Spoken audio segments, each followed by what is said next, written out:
My name is Azuka Ishia. Hello, hello, Mr. Bayo. Hello. Good evening. Yeah, thank you. Good to see you. Yeah, Good to see you. yeah, and happy Father's Day to you and to everyone there. Yeah, happy Father's Day to everyone. Yeah, you are welcome to the TIP Fathers Conference Day 3. And this is the second section.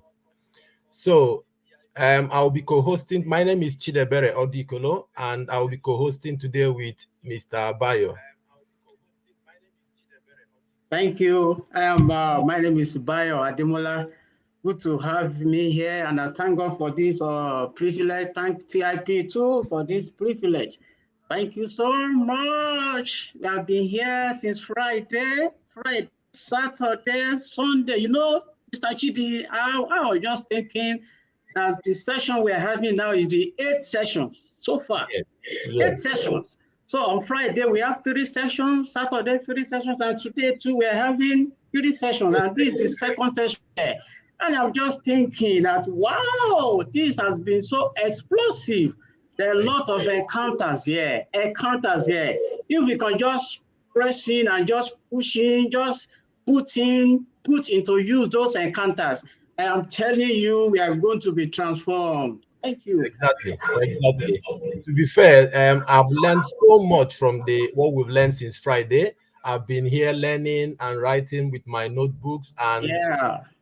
it's been a wonderful time. It's been a wonderful time, and it's been a good way, one of the best way to celebrate the Father's Day. So, Yeah. if you have anybody that has been on the class since Friday, can you write a comment and say what you've learned? What is the highlight? What have you learned from since Friday up till now? And what are you going to implement to see that we become the father that we deserve to be, or we become the father that we desire to be? As for me, I think my highlight is from, since all of them are my highlights anyway, but from the yesterday's section from Bishop Fab Idahosa, it made me to think again. And thinking of the TIP conference, the TIP Fathers Conference team, like my father, I've been asking myself, can my children say they want to be like me? I have two girls. I've asked myself also, can my daughters say they want to marry a man like me? These are the questions that every father should ask yourself. If you want your children to be like you, or even to be more than you, what are you doing? You need to do something. You need to seek for knowledge, like Bishop Idahosa said. Seek for knowledge. And from the highlights, what he said, and the one of the best way to even impact your children is mirroring. Mirroring is the best form of mentoring, and we also have to be available. So if you can put on the chat what we've learned so far from the TIP conference, from the TIP Fathers Conference. Yeah, thank you so much. I can see Nasif TV saying present beat perfection. That's great. And I can see TK, it says if you can't press in and push in, yeah. Okay, present beat perfection too. I can see another one here saying mirroring is the real mentoring. Oh, what informs you is forming you. Yeah, Actually, that's one of exactly. my greatest takeaway here too. That what is informing you is forming you because what you like you look like what you look at. Yeah, Exactly. because what you look at is looking at you, and that is why we are here today. Thank you so much, everyone. Okay. And even the last class, what did you learn from the last class, the last section by Akin, is it Akin Lola? What did we learn? If you can put what we learned from the class, please. Okay, present perfection too. I can see another one here saying mirroring is the real mentoring. Oh, what informs you I think King Echoes TV said fatherhood is a lifestyle. Indeed, fatherhood is a lifestyle. That is the lifestyle we should learn how to live. Fatherhood is our lifestyle. And one of the greatest gifts we have in life is being a father. Being a father is one of the greatest gifts we have in life. And that is how we have to think of a way, we have to believe and think of a way to impact our children. And being in TIP has informed me. You know, before I became a father, I never know much, but since I became a father and joined TIP, I've been learning so much, and it's giving us direction. It's giving me direction on how to become a better father, how to become a good father, and how to be involved in my children's life. As Coach Wendy always say, your children will remember your presence than your present. So that is why we need to get involved in fatherhood. Time has gone when we think that fatherhood, that parenting will be left for the mothers. So parenting is for everybody. It should be a joint effort from the father. In fact, the fathers should take the front line of parenting, while the mothers are there to help. So, and this section will be anchored by our dearest master conclavite, the coach Kunle Ologe. And I think the topic he's having today is embracing the full spectrum of fatherhood.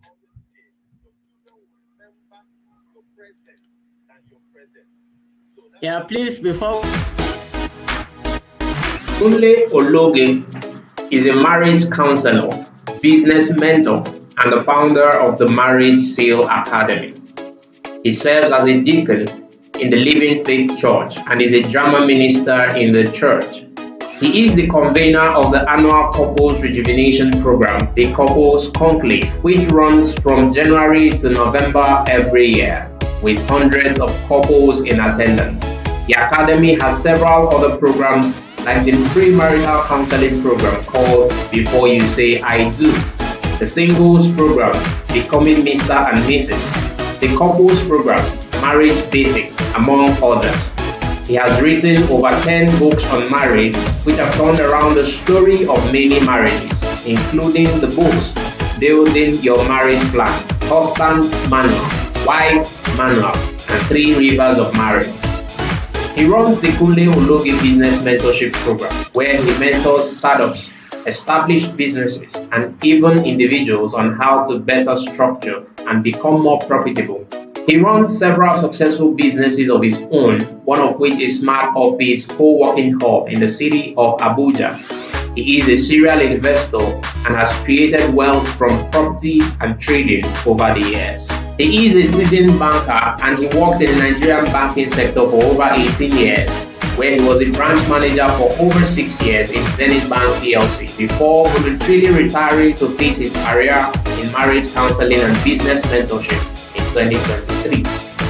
Kunle is a member of the Chartered Institute of Arbitrators UK, Nigerian Institute of Management, and the Chartered Institute of Loan and Risk Management of Nigeria. He is married to his beautiful wife, Wendy, who named him the governor, and they are blessed with 2 lovely children.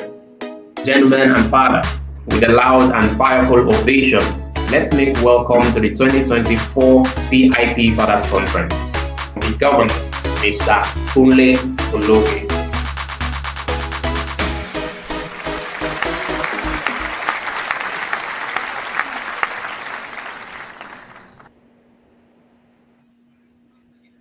Hello, sir.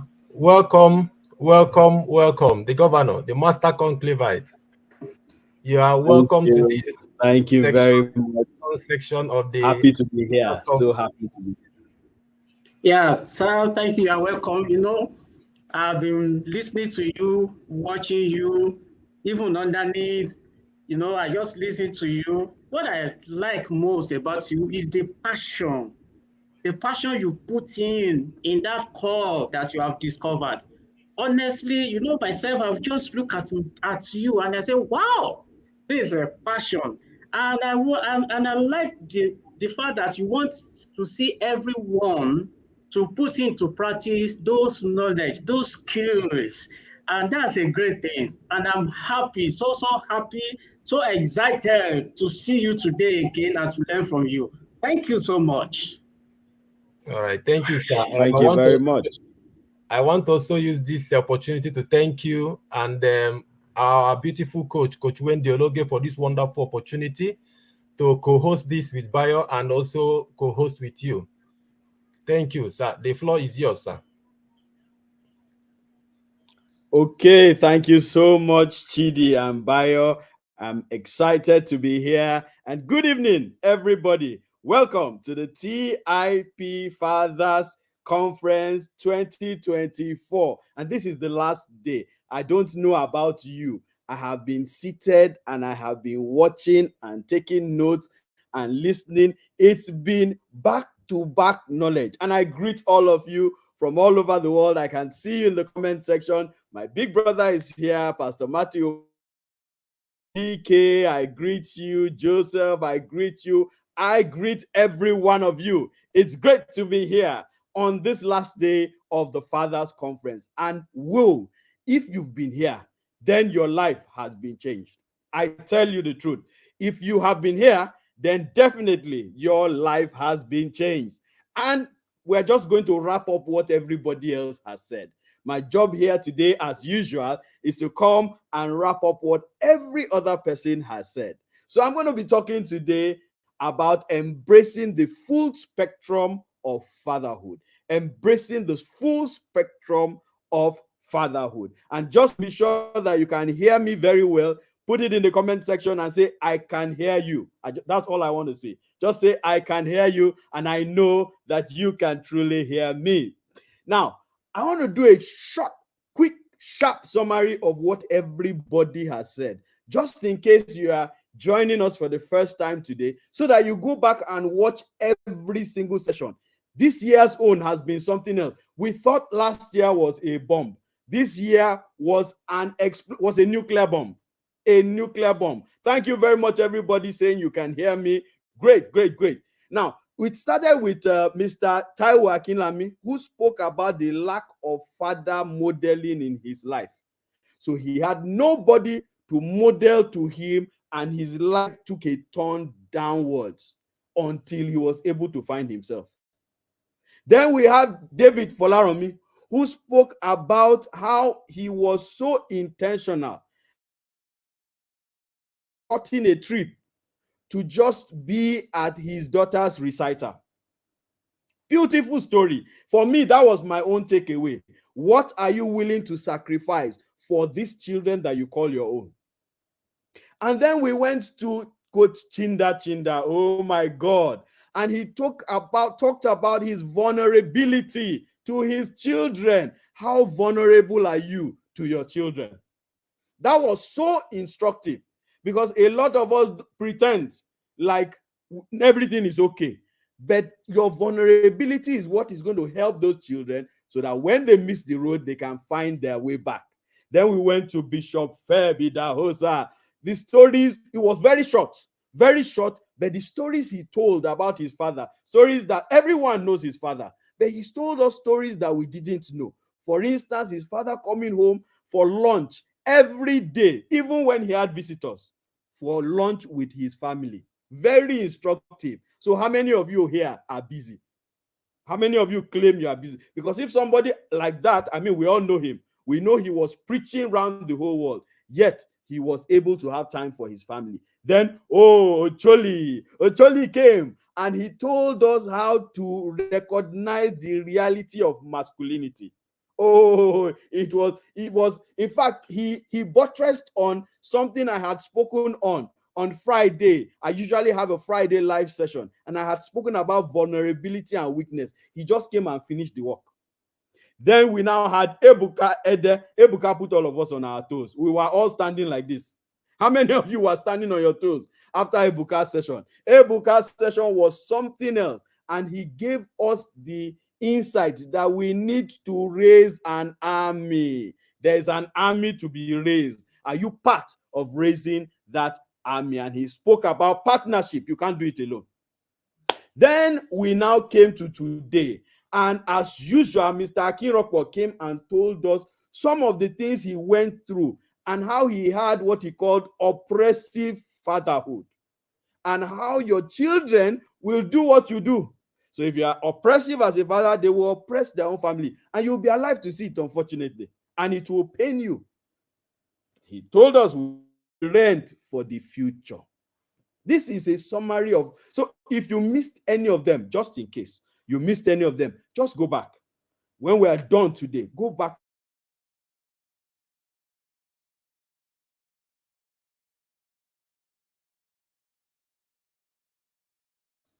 we're talking about embracing the full spectrum of fatherhood. What's this spectrum we're talking about? It's everything that everybody actually.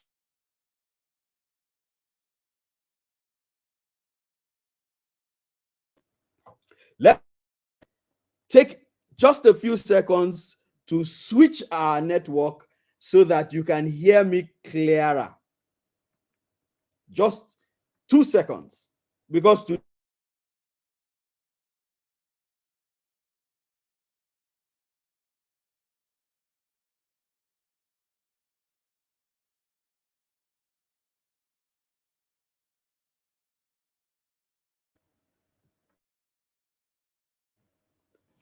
all right, so I'm back. Settle down and let's talk about this spectrum. This spectrum we're talking about has 1, 2, 3, 4, 5 spaces. Listen to me. Please take your notes and write. Even me, as I'm speaking, I'm learning it. Right? Okay. First of all, it spans from being a man to being a leader to being a husband, before being a father, and then ending it with being an angel. Did you hear what I just said? Oh my God. It starts from being a man, then being a husband. Sorry, being a man, then being a leader, then being a husband, before being a father, and ending it with being an angel. Who caught it? Write it there in the comment section if you caught this spectrum we're talking about. That is actually the full spectrum from A to Z of fatherhood. And I'm going to, my job today is to take each one of them and help you to see it and then mirror yourself to find out which one did I miss out on. Which one of these spaces in the spectrum did I miss out on? So that you know how to quickly go and do something about it. Oh my God. Are you following me? All right. So let's go. Let's go. Let's go. All right. Thank you. Yeah. Oluvemi got it. Man to leader to husband to father to angel. You are there. You are there. Great. Great. I have great guys here. All right.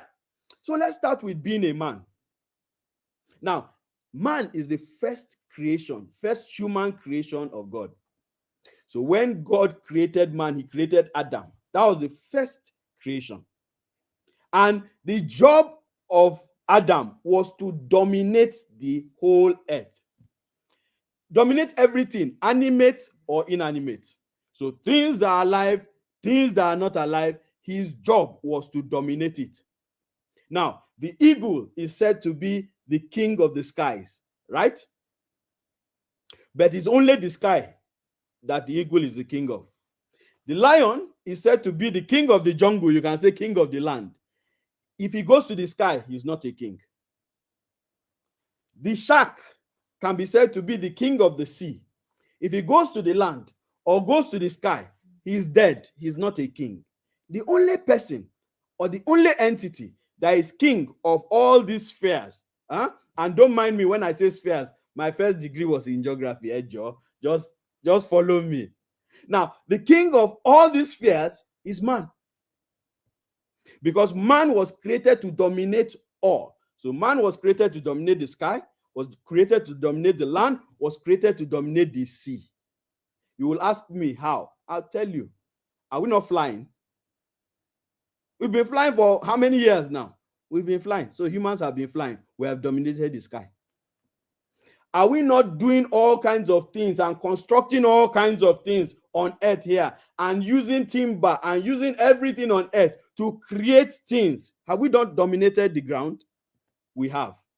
The sea, we have seafaring vessels, both on top of the sea, under the sea, and even down, deep down to the ocean floor.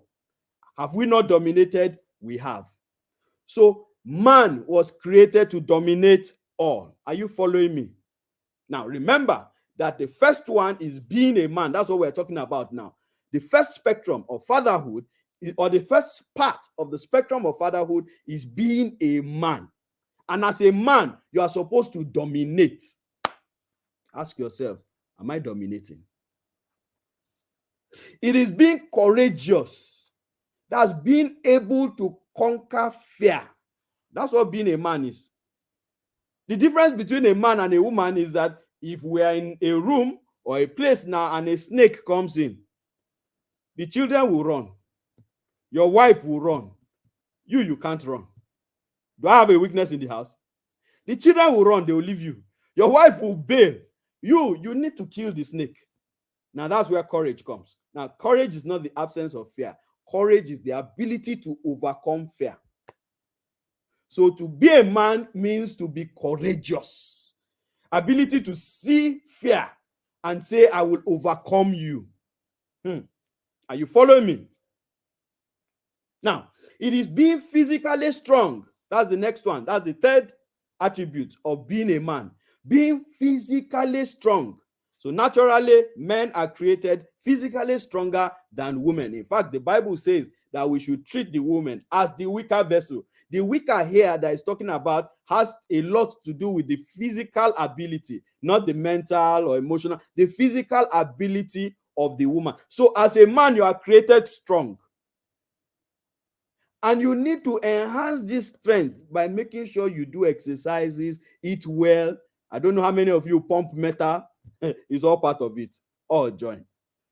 So that is another dimension to being a man. And then the final dimension we'll be talking about is this funny one. Being a man is not being a woman. Nowadays, according to my wife, Wendy Ologe, who, by the way, is the convener of this Father's Conference on our behalf. And I want us to celebrate. Please clap. Clap for her. Clap for my beautiful wife. Clap for her. She's the one who has convened this. Over 4 years now, we've been doing this, and fathers are being blessed. She has done well.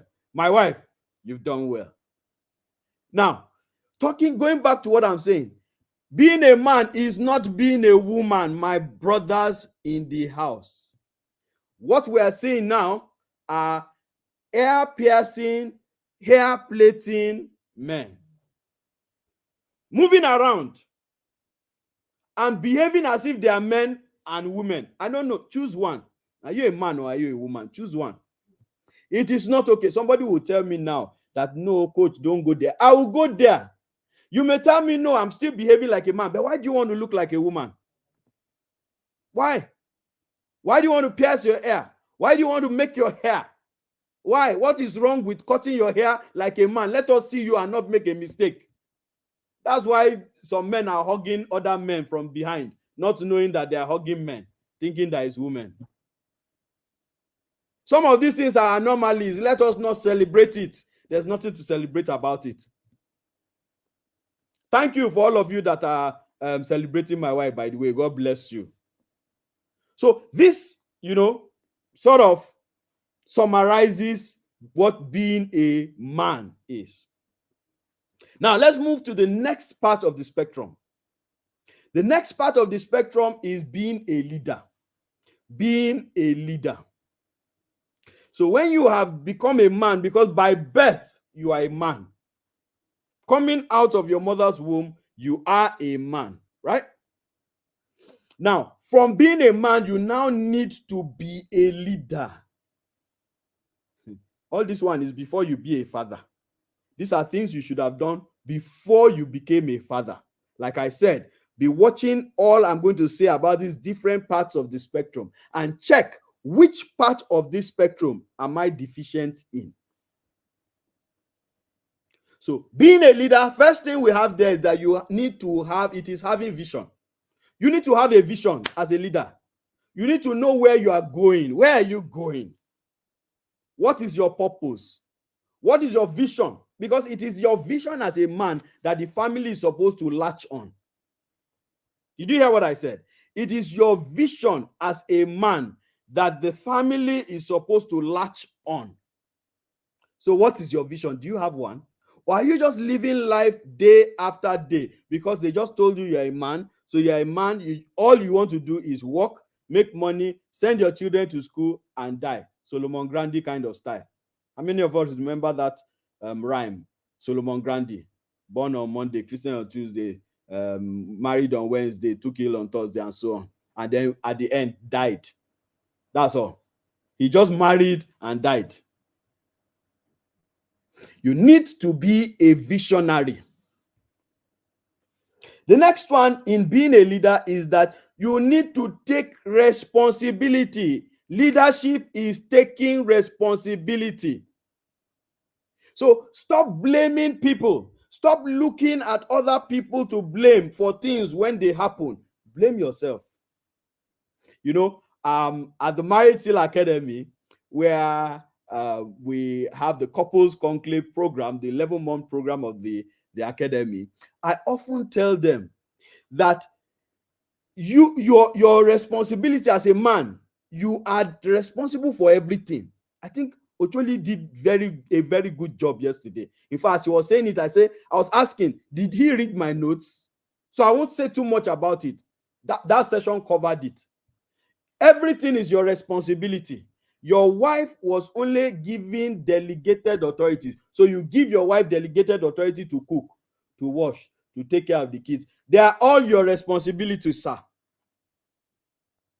So being a leader is taking responsibility. Being a leader is having effective communication. Now, effective communication is not shouting on your wife. I say that men that shout on their wives, they are bad communicators. Did you hear what I said? If you are a man and you are shouting on your wife, your communication is poor. Yeah, your communication is poor. That's the truth of the matter. In fact, in the Marriage Seal Academy, we have a whole course on communication so that men and women alike can stop talking to each other just the way they want. There is a way. There is what to say. There is when to say. There is how to say.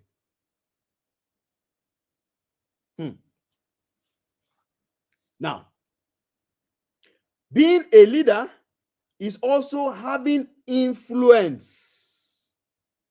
Being able to make other people do your bidding. That's what being a leader is. Having influence. Influence means that I can make you do something. So as a leader, you need to be able to make other people do, because you are going to have a family under you. You're going to have a wife, you're going to have children. So you need to learn how to be influential as a leader. And as a leader, you need to be a people builder.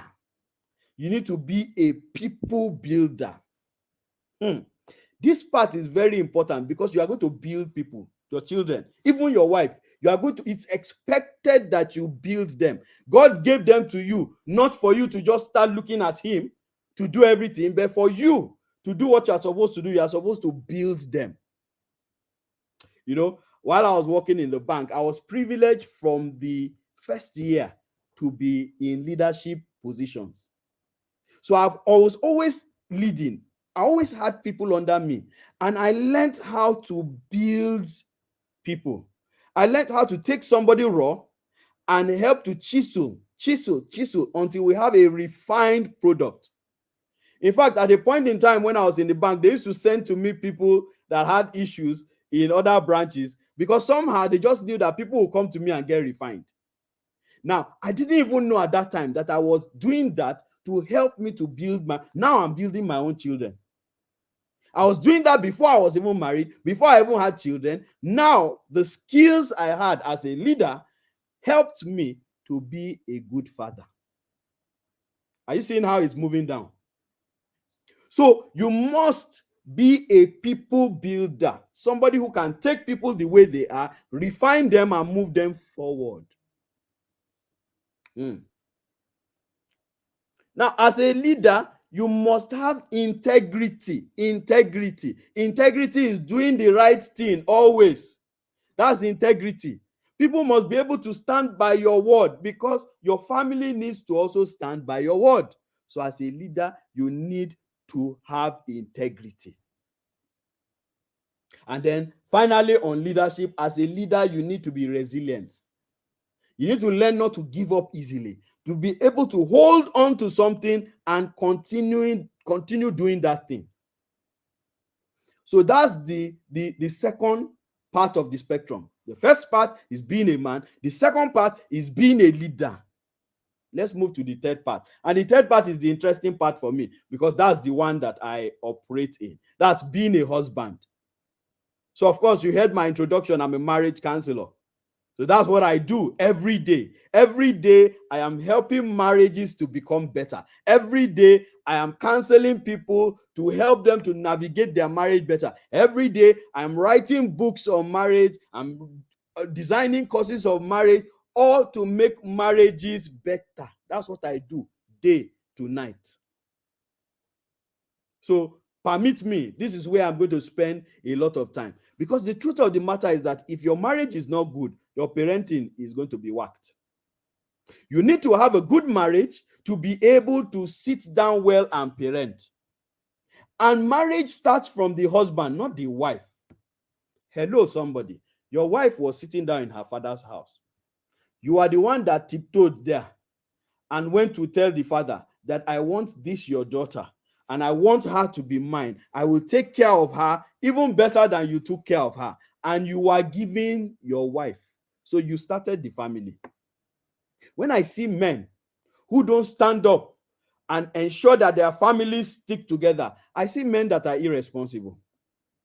Yes, I see men that have refused to take responsibility.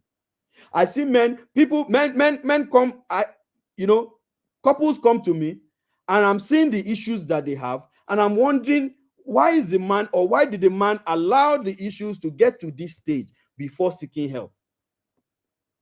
I'm getting tired of seeing women booking for counseling sessions instead of the men.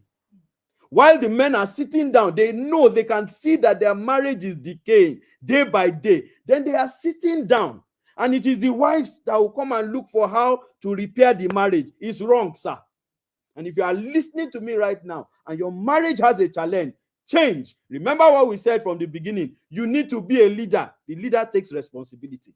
The leader doesn't sit at home and wait and say, well, if this marriage will crash, let it crash. That's not leadership. That's how a follower thinks. Because a follower doesn't have responsibility. As far as he's concerned, well, I'm not the leader here. Have you not seen it in places of leadership? When there's a problem, all the followers carry their hand and put, when I was working in the bank as a branch manager, my staff had this very good culture of, once anybody is giving them any issue, they just say, please, can you go to this, just walk this way, turn that way, and go straight to the office there and meet the manager. They just dump it on me, as in, just go and meet the manager. That's what followers do. But how will a leader, imagine if those people now come to me and I cannot solve their problems. So as a man, if your marriage is not doing well, it is you, sir. It is you. You are the one that started the marriage. I say it again. You are the one who started the marriage, not your wife. You went to take her and you got married to her. If there's an issue, repair it or look for a solution yourself. I hope I'm not breaking a table here. But if I am, it's good. Pack the leg. Let us go out together with it. Now, being a husband, the first thing I have here is that you need to be a lover. You need to be a lover. Don't just be in love. There's a difference between being in love and loving. I don't know if you've heard that before. There is a difference between being in love and loving. Being in love,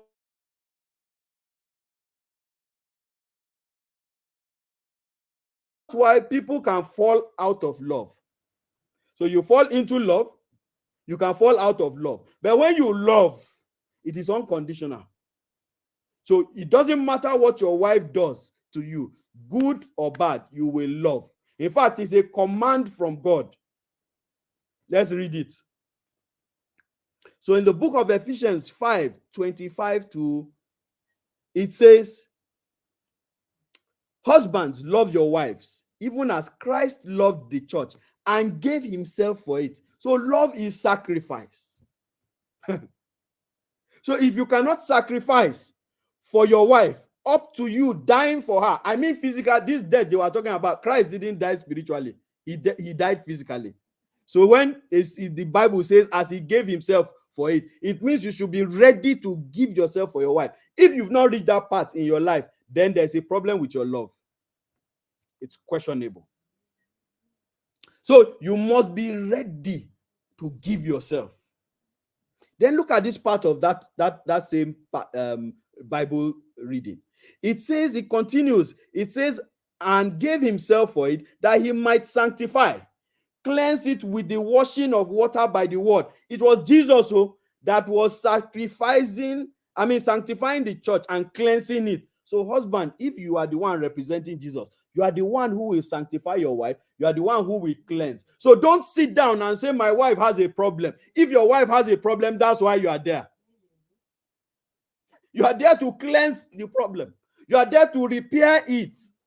They say cleansing, so it's not as if he boxed the church. No, it didn't boy cleanse. You know what it is to cleanse? Gently washing something until it's clean. It's your duty, sir. It's your duty.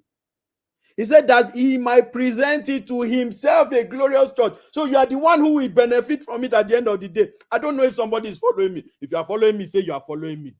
So if your wife has a problem, solve it. Because at the end of the day, that same good wife that you will now produce is for you. You are the one that will benefit from it. Hey. I always tell this story. I take pride telling it. When we first got married, I was the parent coach. I was the one who knew parenting, right?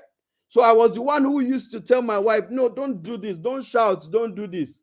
Because I had small experience with my senior ones who had children, and I was able to be in their house and care for children and so on.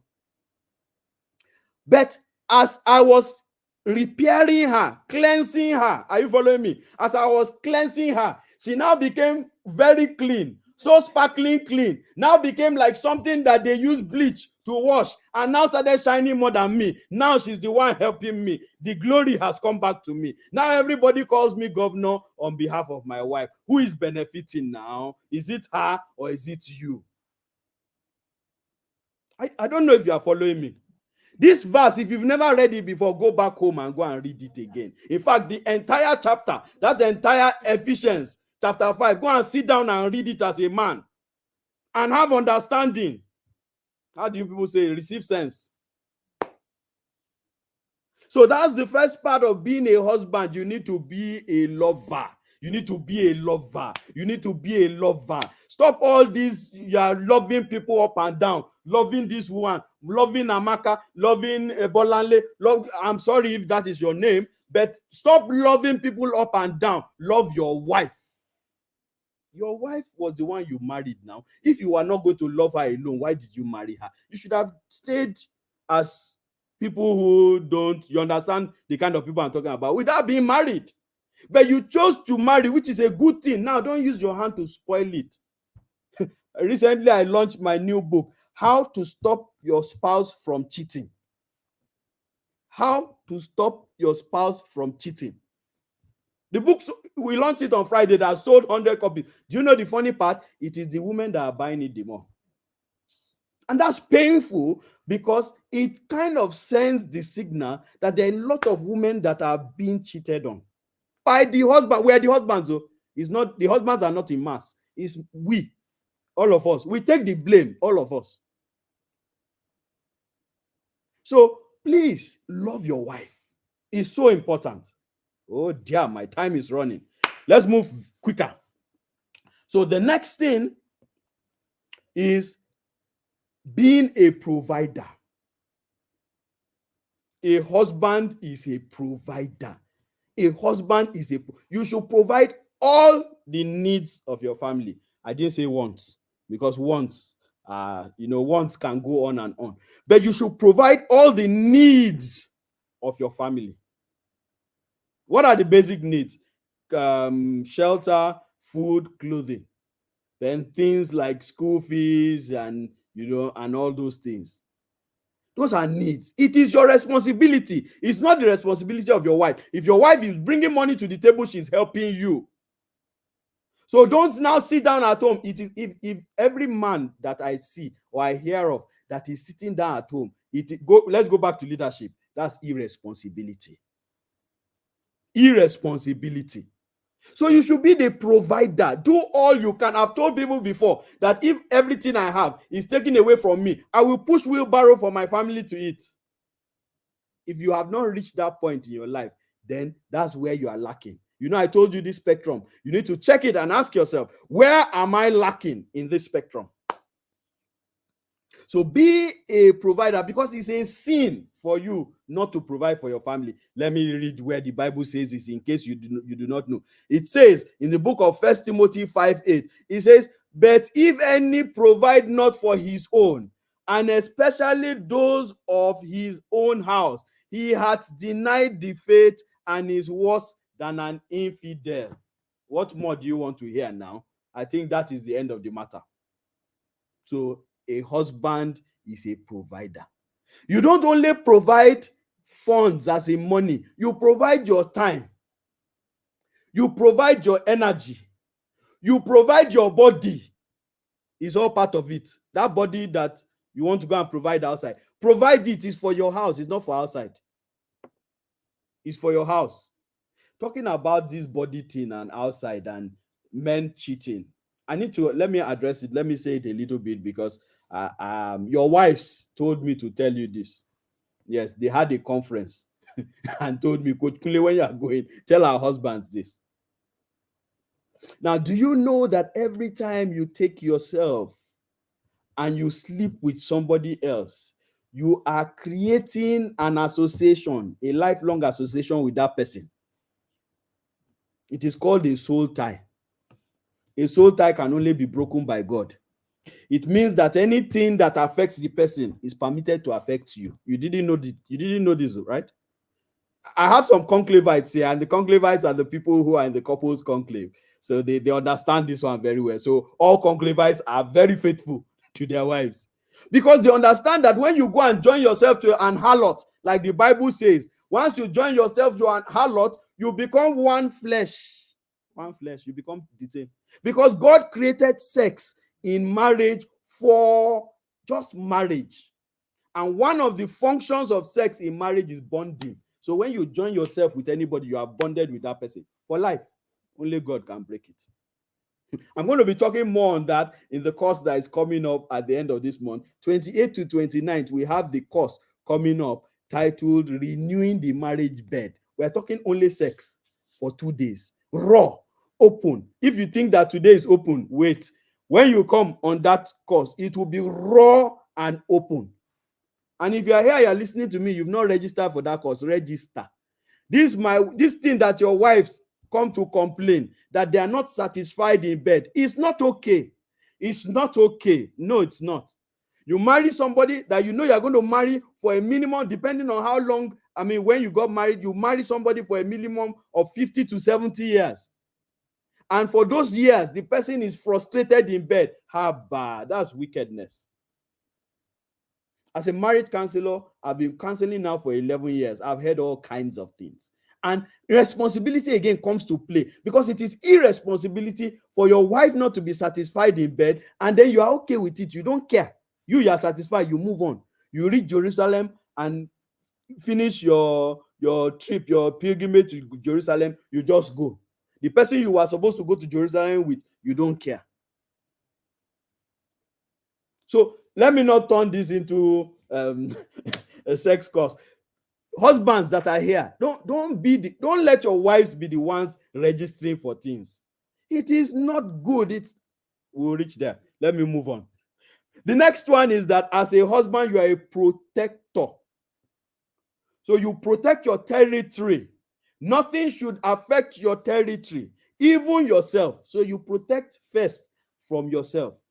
So just in case, I don't think they are here, but just in case you are here and you have ever raised your hand on your wife, please, this night, this is an instruction from me to you.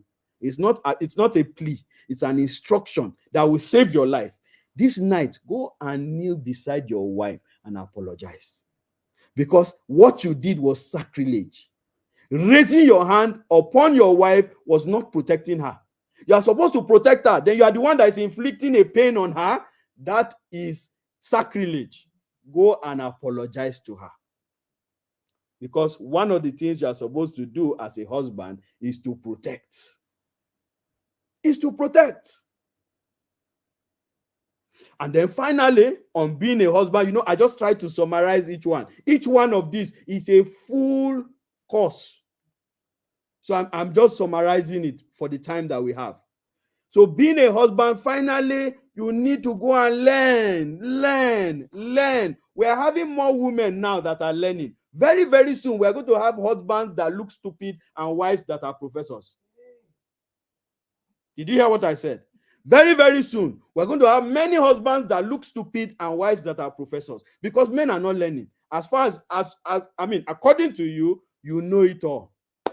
Well done, Mr. Noah. I call people that know it all or feel they know it all, I call them Mr. Noah. Well done, Mr. Noah, for knowing it all. I'm a marriage counselor. I've written 11 books on marriage, still writing many more. I've curated courses of marriage, still curating more. Yet every month I sit down and I read a marriage book from somebody else who writes on marriage. Why? I want to continually improve myself. You, question to you, which marriage book have you ever read? How many? When last did you read it? For some people, the last time they picked a book and completed it was when they did their degree exam. After that, and some of you that are here, you know that that is more than 30 years ago. After that, gone. But you need to read and study. This whole event is hosted by the Inner Circle. The TIP Academy that hosts the Inner Circle program. It's a program created to help you as a parent. I don't know how people will see where they will help them and then they will not look for the help. I don't know how. You are here, you are listening. You are not in the Inner Circle of the TIP. You are wrong. You are missing out what you should be learning, because what you are learning in just these 3 days is what you learn every day in the Inner Circle for the whole year. So books, you need to read books. There are books on parenting. Look at them behind me. There are books. All of these are my wife's books. She has over 14 hard copy books, over 30 guides that you will use to learn, to know how to do things well as a father, but you will not learn. Why? Read books, do courses. You say you are a husband. You have not read one book on marriage. You have not done one course on marriage. In fact, you didn't do premarital counseling. You know, one of the issues I have as a counselor is people who don't do premarital counseling. 90% of the people that come for counseling, and by the way, I counsel couples from Monday to Friday, 1 p.m. to 5 p.m. daily, from all around the world, from all races. So I counsel every day, as in I'm talking like this every day, counseling couples every day. And 90% of them either didn't do premarital counseling at all, or they did it wishy-washy just because the church will not wed them without doing it. So they just, or the church themselves did not present it well to them. Whichever way, they didn't do proper premarital counseling. So they knew nothing about counseling, and they entered, about marriage, and they entered marriage. Danger. Big danger. Let me not turn this into a marriage class. Let's move on. But husbands, go and learn. Go and learn marriage. Go and learn parenting. It's a big deal, especially in the world that we are in today. Now, let's move to the next one of the spectrum, being a father. So now we have now arrived at where we're supposed to be. We remember where we started from, being a man, being a leader, being a husband. Before talking about being a father, you are unqualified to be a father if you have not passed through these first three. When I say pass through, I mean pass through with pass mark. So the things that I have mentioned in these first three, are you okay? Will you give yourself a pass mark on them? If you will, then it was right for you to have been or to have become a father. If you haven't, then you became a father prematurely. And if you became a father prematurely, you need incubation. You know, when you go to a hospital, right? And you need a baby is born premature. I think they call it preterm. I don't know if I'm correct. The doctors, please correct me if I'm wrong. So a baby is born premature. You take the baby and put in an incubator so that he can mature. before he now goes to the outside world. If you take that baby directly to the outside world will kill him because his body is not yet ready to receive the outside world. Many of you became fathers prematurely because you didn't pass as a man, you didn't pass as a leader, you didn't pass as a husband, and you jumped into fatherhood. That's why the TIP is there. So that just in case you jumped into fatherhood like that, don't worry, there is still a remedy. So what is it being a father? Number one, you initiate the birth of a child. So the child is actually yours as a father. That's why when I see men that say, oh, my wife gave me all girls, I'm looking for a boy, that is complete fallacy. You are the one who has both the X and the Y chromosome. I mean, biologists here, or microbiologists, or I don't know which ones deal with it. The man is the one who has the X and Y chromosome. The woman only has, I think, the X chromosome. So it is you that delivers either X or Y to her for her to merge, for it to be a boy or a girl. You are the one carrying the seed. The woman is only a crucible. Hear me and hear me very well, men. The woman is only a crucible. You are the one who carries the seed. You are the one who carries the child. The child is you. It's inside you. So you only deposited the child in your wife for her to nurture in her womb till the child is ready to come out. So who are you that you are blaming your wife and saying there's a problem with the child? You have no right, sir. I know I'm talking hard talk for men, but you know it's just us. It's just us men that are here. So let's speak to ourselves, man to man. You see, this there's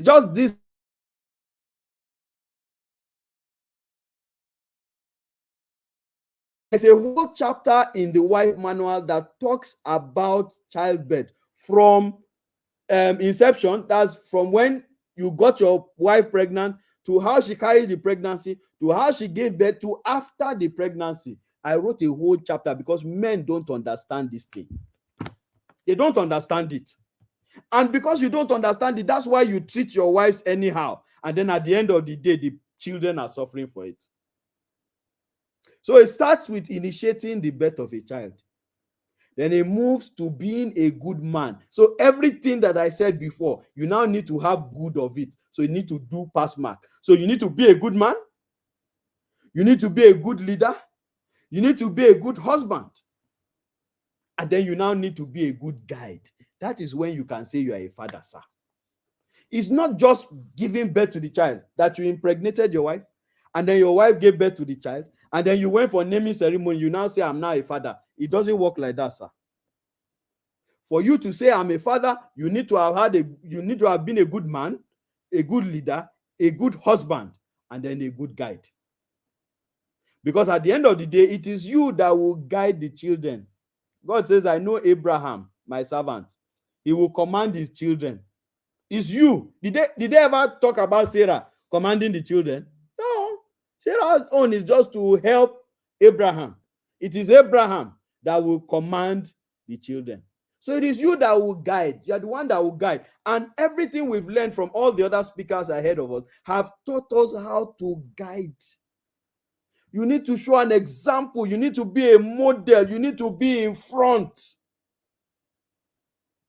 You know, every time we go for a tour and you have all those guides, they'll tell you follow. They'll put a stick up, you know, and put something on it so that you don't get lost, right? A flag or something. We went once on a trip and it was a monkey, a very colorful monkey that the lady put on top. And she will just tell you, follow the monkey. So it's very high so you can see it from anywhere in case you get lost. You are the guide of your children. If they get lost, it's you. Did you hear what I said? If your children get lost in this world, those your children reach a stage where the boy wants to become a girl, or the girl wants to become a boy, or the boy impregnates a girl before marriage, or the girl gets pregnant before marriage, or the boy starts smoking weed and is higher than high, or the girl is now selling her eggs. All the things that are happening right now, if any of that happened to your children, sir, it's you. that means you didn't guide well. So you need to wake up. Fathers, wake up, wake up, wake up. Stop sleeping. Stop saying I'm living is my wife now. My wife is the one that should take care of the children. No, me, I take care of my own children. My wife does not go for school shopping. I'm the one that goes for school shopping. I'm the one that attends everything that they're doing. I'm the one first. So it's me that is dragging her and going. She's following me. It means if I don't go, then I've created a vacuum there. And hey, don't tell me you are busy. Don't go there. In fact, if you listen to Bishop Feb Idahosa, you will know that you have no excuse, because I don't know any man that was busier than that man Idahosa of blessed memory. I don't know anyone that was busier than him. He was impacting the world, not just Nigeria, the world. He was impacting the world. Yet he had time for his children. He would travel to go and meet them, snap pictures with them. What is your excuse now, Oga? I worked 18 years in the bank. For those 18 years, my children didn't miss me. And I was a banker. They didn't miss me. So it is not true. You say you claim you are busy, but you can spend some hours sitting down with the boys, gisting politics and gisting football. Why don't you? There's nothing wrong with sitting out with the boys. But part of that time, why don't you cut it and sit down with your own boys in the house? So you sit down with the boys outside. Your own boys in the house are looking for a father. And when they don't find a father, they will look for Mark or Bature, that is the house boy. And that is the person they will follow. So you need to be a father. And then the last part of the spectrum is being an angel. Being an angel. So after all this, when you have you've done father, and your child, you've been launched. My wife has a book, Parenting Launch Plan. Parenting Launch Plan. I don't know if I can see a copy of that book here. Parenting Launch Plan. Okay, I can't see it here right now. But you see, that book helps you it teaches you what you need to do to launch your children. So you prepare them, then you launch them into the world. When you launch, it's out of your hand now. When a space shuttle is launched into space, it's out of the hands of the people that are on the ground. It's now in space. Your control is limited. So when your children have been launched, you now become an angel to them. When your children have been launched, at that time, yes, you are still a father, but the things you can do are limited. So your fatherhood evolves to being an angel.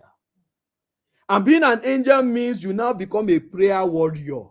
So where your hand cannot reach, your prayer will reach. Because your children have gone to school, and some of you are God has blessed some of you. So you are here in Nigeria, your children are schooling in Oxford, in London. So your children have gone to school. You are not there. Your hand cannot be there, but your prayer can be there. Your prayer must be there, not can. It must be there to keep them in the way of the Lord. So you will pray for them. The kind of prayer that you've not prayed. That's the rest of your life. You're a prayer warrior. If you don't know, my parents, thank God, they're still alive. They pray for me and my wife every day. Every day they are sending me prayer early in the morning. Both our parents from both sides sending us prayer, praying for. So you become a lifelong prayer warrior for your children. You think this father thing is a walk in the park? It's because you don't know. That's why you are taking it for granted. So you just do it anyhow. No, fatherhood is a full-time job. You need to understand that. It's a full-time job. And you cannot be successful if your children are not successful. Forget it. You can reach anywhere in the world if you have useless children. When they finish calling all your attributes, then they will say the father of. Once they call that your child, we had a governor in Nigeria once, and we saw his child. And his child had become a boy, man, boy. I don't know what they call them. And as good as he was, he's the father of the man boy. I mean, man girl, man woman. Sorry, even me, I'm confused. So in case I've confused you, me too, I'm confused nowadays. Because now people will change and change back. They can't even decide again what they want to change into. I learned people are changing into animals now. So you need to be a prayer warrior. Then you need to be an advisor. So you move from where you give instructions to where you give advice. And then finally, you need to be a helper. Sometimes your children will stumble. And when they stumble, you need to be there to help them in all ways, by praying for them, by giving them advice, by giving them money. All these, my children are the ones that are going to take care of me when I'm old. It's not biblical. He says a good father leaveth an inheritance for his children's children. So while your children have been launched, if they enter any trouble, if they fall into any financial challenge, you should be there to bail them out. That is what being an angel is. And this is the full spectrum of fatherhood, from being a man to being a leader, to being a husband, to being a father, and then to evolve into an angel. I hope somebody has picked something here today from what it is that I have said. And I hope you've been able to review your own parenting, and you've been able to see, ask yourself the question that which one am I deficient in? Once that you are deficient in, please choose well to do something about them. God bless you all. I'm so happy you listened, and I'm so happy I was here. I too was learning as I was speaking, because some of the things I was speaking were coming as inspiration as I was speaking, as a child of God. So thank you very much for also learning. God bless you, and I'm done. Wow, wow, wow. What a wonderful section. What a wonderful section. Who's best to talk about this full spectrum of fatherhood other than our amiable coach, Master Conclavite, Coach Kunle Ologe? Who got burnt? Who got burnt in this section? Because I did. I was burnt. I got burnt. And I think someone mentioned when he was saying, he called him the Indaboski husband and the Indaboski of fatherhood. So what did you learn from this section? What are you going to take home? What are you going to change? What are you going to change? What are you not doing that you are going to start doing moving forward? I think from me, I learned so much that fatherhood is all about responsibility. Fatherhood is about sacrifice. Fatherhood is about being a lover. Fatherhood is about learning. And fatherhood is about guiding your children. That is what fatherhood is all about. So let's see what you've learned. And if you have any question, because we are running out of time, if you have any question, please kindly put your question, and Mr. Bayo is going to read the questions, and if there's any question, he's going to read it out, and the governor will do justice to them.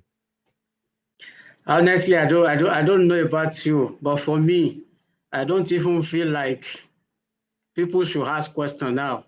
Honestly, I feel like we should just go and just We should cover our face in shame. meditate on all these things. Cover our face in shame. Yeah, because at times we say, God, give me grace, give me grace. We'll be praying now, which is okay. But I'm telling you, this is the grace. You don't pray for that grace again. The grace is available. It's just try to make sure that you make use of that grace. Apostle Paul told Timothy, he said, be strong in that grace that Christ has given you.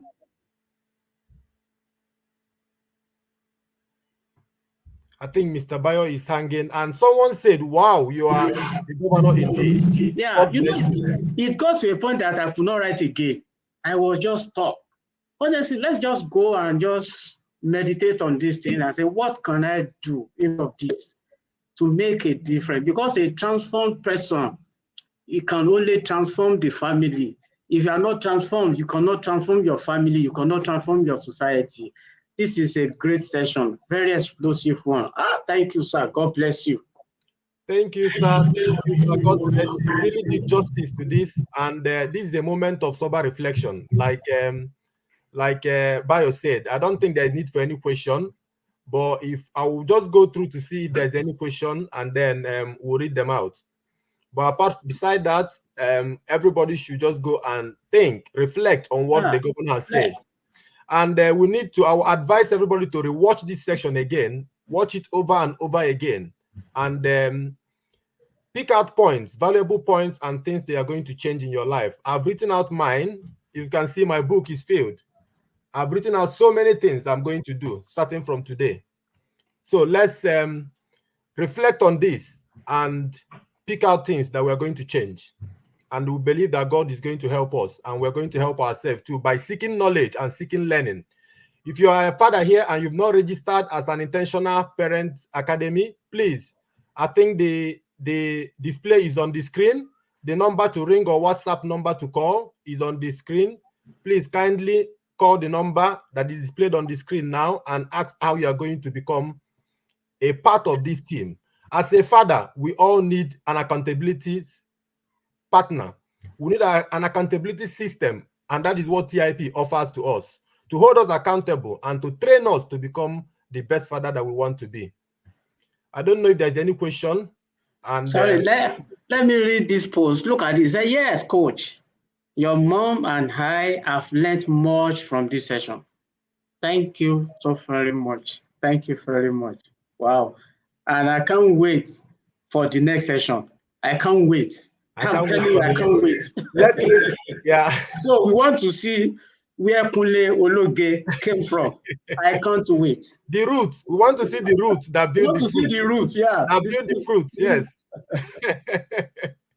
Yeah, please let's just listen to the final word from. Thank you, fathers. Thank you for listening. Please kindly stay tuned for the last section. Thank you. Bye. I think there is no other. Yeah, please let's listen to the final word from Coach Kunle, please. Okay. Yeah. Okay, thank you so much. And I am so happy my own biological parents are here watching. It is an honor to be able to have your parents at their age here watching their own son. And I want to say thank you, sir and ma. And to everyone, to every father that is here, I want to appeal to you. Please look at this spectrum, improve yourself in every one of the parts of the spectrum, especially being a husband. If you can be a good husband, it will help you to be a good father. And then if you can do that, your fatherhood journey will be so sweet and so good. God helping you, you will make a great father. We need fathers, especially in our country, Nigeria, right now. We need fathers to rise up and do the right thing. God bless you. And thank you, Chidi and Dio. I think there is a question. I don't know if it's a question here. I don't know if there is time for us to pick this question. Hello, hi everyone. My name is Azuka Ishia. I'm excited to share my experience